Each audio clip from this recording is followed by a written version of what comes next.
Europe 1, 8h56. Thomas Soto, 6h-9h sur Europe 1. Le débrief de la matinale, les temps forts de ce que vous avez entendu ce matin sur Europe 1. Au lendemain du premier tour, Manuel Valls a donc demandé à Jean-Pierre Masré de ne pas s'accrocher à son poste et d'être digne. Le candidat socialiste dans le Grand Est, qui fait de la résistance, a répondu au Premier ministre. Écoutez, c'était à 7h tout à l'heure. Ça, c'est pas bien.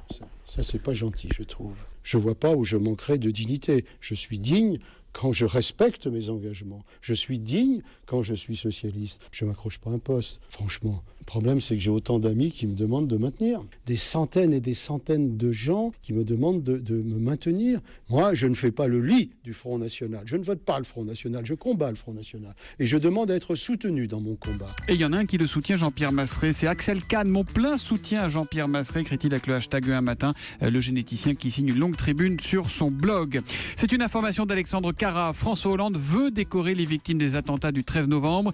Écoutez ces révélations, c'était à 7h15 avec les experts. François Hollande voudrait distinguer l'ensemble des victimes des attentats en leur décernant la Légion d'honneur à titre posthume. Pour cela, le président devra faire une entorse au code de la Légion d'honneur. Et comme vous en doutez, un processus d'une telle ampleur est inédit. François Hollande va discuter dans les prochains jours avec le général Georges Lain, le grand chancelier de la Légion d'honneur, pour voir comment rendre possible cet hommage. De toute façon, c'est François Hollande qui aura le dernier mot. En tant que grand maître de l'ordre de la Légion d'honneur, in fine, c'est lui qui décide. La Légion d'honneur ne rime plus à rien depuis un moment. Alors franchement, si ça l'occupe, réagit Mobidaka sur Twitter avec le hashtag un matin. Eagles of Death Metal, le groupe de rock qui joue au Bataclan le soir des attentats, est donc remonté sur scène hier soir à Bercy pendant le concert de U2. Et notre reporter Martin Fenot y était. Écoutez, c'était dans le journal de 7h.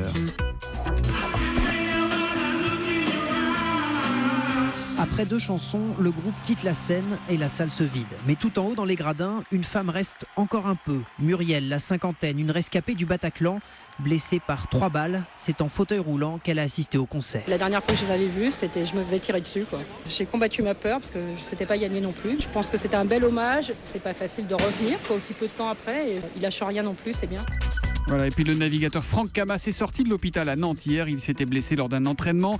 Il nous a raconté dans l'interview Vérité à 7h45 son accident en mer. Accrochez-vous. Sur ces bateaux-là, il y a un plan à l'arrière, un peu une lame de rasoir qui est dans l'eau et qui supporte le bateau et qui m'a touché le pied. Et j'ai senti qu'il y avait quelque chose de bizarre parce que j'étais dans l'eau du coup et puis j'ai relevé ma jambe et en fait j'ai vu un os tout seul sans mon pied quoi, qui pendait à côté. Donc c'était une image assez affreuse.